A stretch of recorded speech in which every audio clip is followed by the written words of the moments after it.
He pasado la última década de mi vida estudiando, obsesionado con el dinero, las finanzas y las inversiones y tras estudiar una carrera que no servía para mucho, que fue ADE y Derecho, y leer múltiples libros que sí que sirven, os puedo decir que gracias a ello he podido alcanzar la libertad financiera bastante joven, antes de los 40 años, y por eso quiero en este vídeo explicaros cuáles son las 7 cosas, los 7 hábitos que uno no debe hacer si algún día quiere romper o salir de esa carrera de la rata y tener algunas opciones de lograr la libertad financiera. El primer mal hábito es pagarse a uno mismo el último. Esto lo escuché o lo leí cuando leí hace más de 10 años Padre Rico, Padre Pobre, y es uno de los pilares fundamentales para alcanzar algún día la libertad financiera. Kiyosaki explica que existen dos enfoques principales sobre cómo las personas gestionan su dinero. El primer enfoque es el hábito de la gente pobre o de la clase media. Consiste en pagarse a uno mismo al final. Por ejemplo, cuando alguien recibe su nómina, digamos de 2.000 euros, no se obliga a cobrar primero, es decir, empieza a gastar en todo lo que tenga, alquiler, compras, suscripciones, y lo que queda, las sobras, es lo que se supone que se paga a uno mismo. Este enfoque es peligroso y el segundo enfoque es muchísimo, muchísimo mejor, que es el que, en teoría, según el libro, siguen las personas con mentalidad más rica. Es decir, se pagan a ellos mismos los primeros. ¿Qué quiere decir esto? Pues que lo lógico sería que tú intentases forzarte de alguna forma a ahorrar, en mi opinión, mínimo un 30% de lo que ingresas, independientemente de lo que ingreses. Quizá eres alguien joven que solo está ingresando 1.000 euros al mes, pero que o vive en una habitación o vive con sus padres. Pues según este hábito deberías, o por lo menos siguiendo mis reglas, intentar ahorrar unos 300 euros, que aunque no parece mucho cuando uno empieza, de verdad que a la larga suma.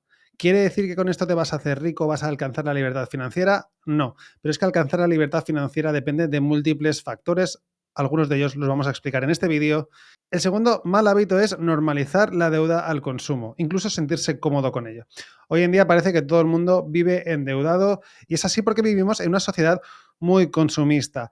Para los que no somos así nos sorprende, pero mucha gente financia sus vacaciones, financia compras como un iPhone y muchas otras cosas, y además cada día más porque muchas empresas saben cómo incentivar esas compras y ofrecen financiación a veces sin intereses. Aunque sea sin intereses, obviamente estás comprando cosas que no te puedes permitir. Por eso, aunque a mí me encanta la deuda para comprar inmuebles, no uso nunca la tarjeta de crédito, o si la uso es para un uso muy específico. Entonces, ¿qué es lo que pasa cuando tiras de crédito para suplir ese déficit que no cubres con tus ingresos? Crees que tienes la vida que tiene gente que gana más dinero que tú, pero estás cavando tu propia tumba. Muchas veces estas tarjetas de crédito tienen unos intereses de hasta el 20% y te pueden hundir, y comprarte, por ejemplo, unos zapatos de 150 euros te pueden acabar costando hasta 300 euros. Es la forma más rápida de acabar arruinado, y por eso, si usas tarjetas de crédito para bienes de consumo, te aconsejo que acabes con ellas y asumas que de momento no puedes permitirte lo que quieres y te pongas las pilas para ganar más dinero de cualquier otra forma, si tanto te motiva tener eso que hoy por hoy quieres y no puedes tener. El tercer hábito es vivir como si nada malo fuese a ocurrir nunca. Muchas personas viven como si todo fuese a ser perfecto siempre. Este enfoque, que es muy optimista, yo más que optimista diría un poco idealista, es bastante peligroso. Esto significa que deberías tener un fondo de emergencia de entre 6 y 12 meses. Se habla muchísimo de esto de forma genérica. Yo personalmente, en este sentido, he sido más arriesgado de lo que debería ser y quizá no apliqué la norma, pero creo que es bueno que la gente tenga, yo diría que 6 meses. Creo que más que eso tiene un coste de oportunidad muy alto. Si tus gastos mensuales ascienden a unos 1.200 euros, necesitarías un fondo de unos 7.200 euros. Para mí eso sería suficiente. Hay gente que te dirá que necesitas más, pero yo lo que te diría es que ese excedente, a partir de entonces, te pongas a ahorrar e invertir como un loco, e idealmente, si sigues un poco lo que yo he hecho, puedes comprar tu primer inmueble con un apalancamiento bastante alto que te permita ya empezar a saborear lo que significa tener ingresos pasivos y sobre todo empezar, porque lo que le pasa a muchísima gente es que como cree que hace falta muchísimo dinero para empezar, está muy desmotivada y no siente la necesidad de ahorrar porque cree que nunca podrá empezar a invertir. Como dice el refrán, Es mejor tener el dinero y no necesitarlo que necesitar el dinero y no tenerlo.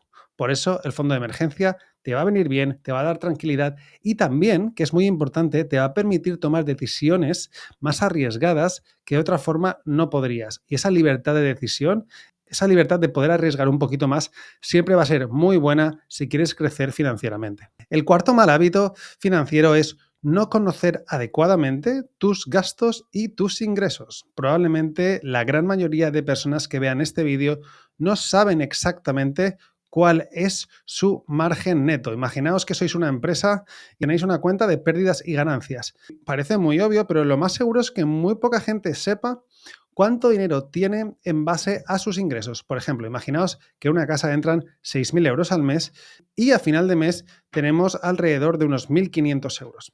Eso quiere decir que el margen neto de la unidad familiar es de un 25%, porque es una cuarta parte de 6.000. O lo que es lo mismo, es capaz de ahorrar 18.000 euros al año. Mucha gente no sabe ni los números a grandes rasgos. Y también hay que decir que es muy aconsejable no solo medir a nivel macro, sino también a nivel micro. Es decir, hay mucha gente que gasta de más porque tiene gastos que ni siquiera conoce porque los adquirió en el pasado y, por ejemplo, suscripciones o cualquier otro tipo de gasto recurrente que no ha cancelado. Entonces, es muy importante que conozcas tus pérdidas y tus ganancias y también tus activos, lo que posees, y tus pasivos, tus deudas, para saber cuál es tu patrimonio neto. Necesitas una pequeña auditoría financiera que no cuesta más que una tarde y una vez tienes esa claridad, es mucho más fácil saber dónde te encuentras y qué es lo que tienes que hacer para llegar a cumplir tus objetivos. Cuando veas los números verás que seguramente hay un 10% de gastos que probablemente puedas evitar. Y como he dicho antes, un 10% parece poco, pero todo lo que multipliques por 12 meses y luego por 20 años es muchísimo dinero. Así que esos pequeños gastos también van a marcar la diferencia. Al fin y al cabo, como dice el refrán, lo que se mide se mejora. No creas que por no mirar los gastos no ocurren. El quinto mal hábito financiero es tener unos hobbies o un estilo de vida demasiado alto para tus ingresos. Muchas personas disfrutan de, experiencias, actividades que requieren gastar grandes sumas de dinero, por ejemplo, ropa, dispositivos, cualquier hobby de alta gama.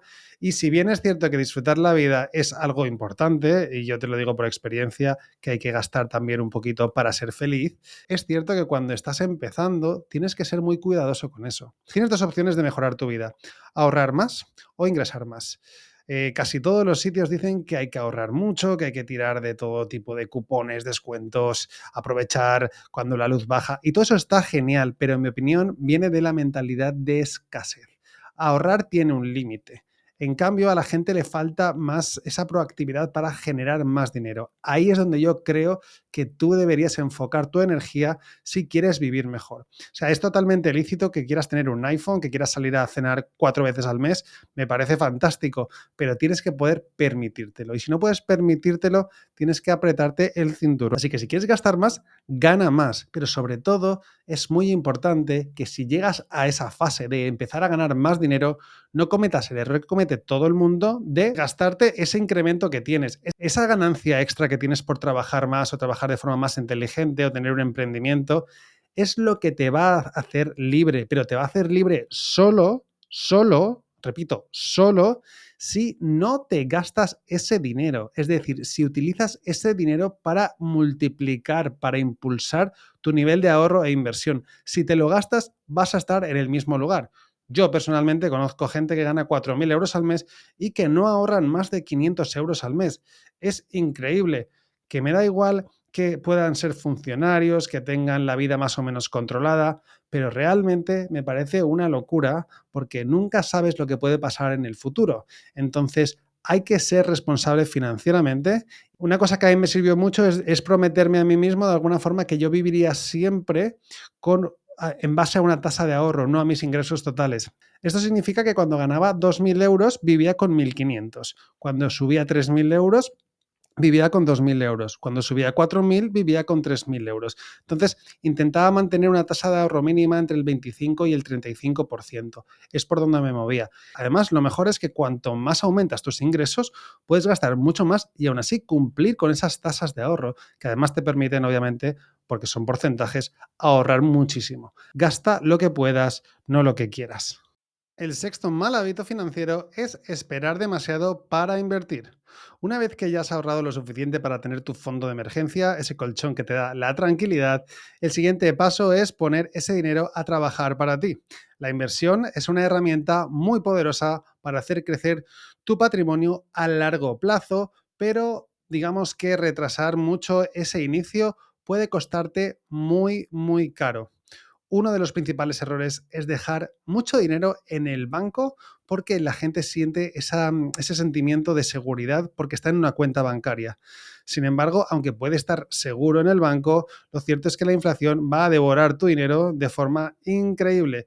Me acuerdo mis abuelos que mantuvieron muchísimo dinero en sus cuentas bancarias porque pasaron el periodo de la guerra, ¿no? Y pues bueno, crecieron con mucho miedo y al final el dinero que tenían, que era el equivalente por entonces a poder comprar 10 o 20 inmuebles, se vio totalmente destruido y lo que recibió mi madre, por ejemplo, en comparación fue nada. Esa es la diferencia entre invertir y dejar el dinero muerto. Mucha gente lo pasa por alto porque no lo ha vivido, pero ya os digo yo que con la historia de mis abuelos a mí nunca me pasará e intento hacerlo visible a todo el mundo para que no les pase a ellos tampoco. Puedes invertir en lo que quieras. Hay gente que arriesga más invirtiendo en criptomonedas. Para mí eso es especulación, no es pura inversión. Hay gente que compra acciones por dividendos. Yo personalmente opto por la inversión inmobiliaria por muchísimas razones que conocéis en mi canal. Pero lo cierto es que necesitas invertir en algo. En mi opinión, lo más importante no es invertir en lo que la gente te diga. Para mí, lo más importante es que inviertas en aquellas cosas que tú verdaderamente controles, entiendas. Entonces, hay gente que será un magnífico inversor en bolsa, pues que haga eso. Yo me siento mucho más cómodo con el inmobiliario, por eso hago eso. Pero no le digo a todo el mundo que la inversión inmobiliaria es la mejor inversión para todo el mundo. ¿Vale? Quiero dejarlo claro, sobre todo para que no caigas en ninguna trampa tampoco. Entonces, hoy en día hay hasta aplicaciones que te permiten empezar a invertir con muy poco dinero y si alguien me pidiese mi consejo y si tuviese un poco mi perfil, le diría, empieza a invertir en un fondo indexado y en cuanto tengas la entrada para el primer piso, cómpralo y a partir de ahí ya decides si quieres seguir por ahí o por otros caminos. Si te sientes un poco abrumado con todo este tema, te recomiendo que te formes y hay muchas formas de formarse y sobre todo hoy por hoy que hay muchísimos recursos gratuitos, así que te diría que tires por ahí inicialmente y podrás aprender muchísimas cosas. Yo personalmente he aprendido el 90% de lo que sé leyendo libros, sin gastarme muchísimo dinero, así que no hay excusas ni cuando uno no tiene mucho dinero para empezar. Para mí realmente invertir no es un lujo, es más bien una necesidad y también te digo una cosa, invertir está genial, pero siempre sabéis que siempre os digo que tenéis que invertir en vosotros mismos, la mejor inversión es la que uno hace en sí mismo porque es la forma más rápida de ganar más dinero. Así que combina la inversión en los activos que tú quieras con la inversión en ti mismo. Tú eres tu mayor activo, por eso siempre tienes que gastarte dinero en tu formación. Y la séptima, y es la que creo que más daño hace, es creer que el dinero es algo malo. Esta creencia, a menudo heredada de creencias culturales, familiares, experiencias negativas del pasado, puede limitar tus oportunidades de crecimiento personal y financiero.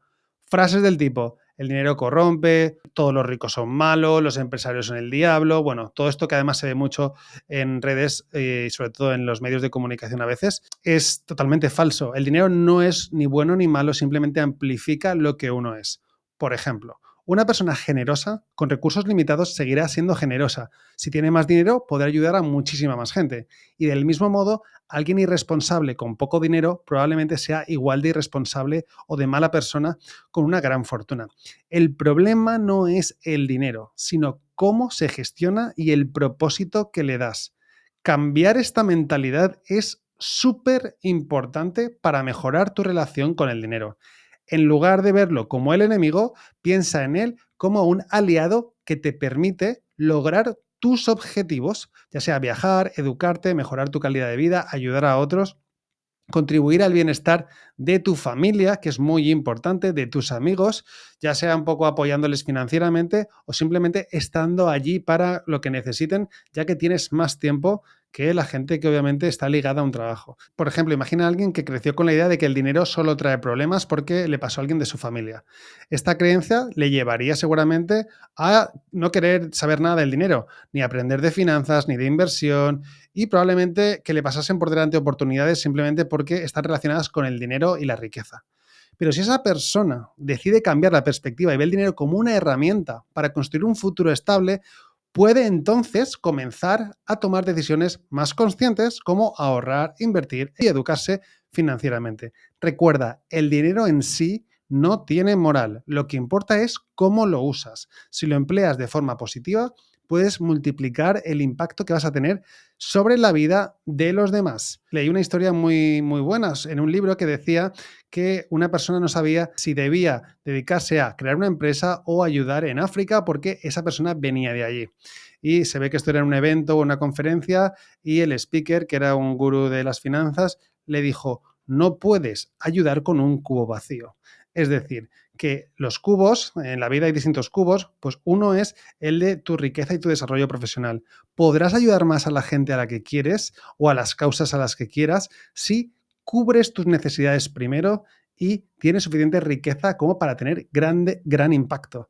Y esto es muy importante que lo entiendas. No te sientas mal por ganar dinero. Tener más dinero no te hace mala persona, ni todos los empresarios ni emprendedores son malos. Al contrario, muchos de ellos son muy buenas personas y seguro que habrá empresarios malos, pero también hay gente pobre que es mala. Así que no le des más vueltas y no tengas miedo de ganar dinero. Espero que estos consejos te sirvan para romper esas creencias a veces autolimitantes que te ayuden a salir de la carrera de la rata, y si ya estás cerca de la libertad financiera, seguro que no te ha venido mal tener estos conceptos más claros para refrescarlos y seguir motivado hacia esa meta que tanta ilusión hace.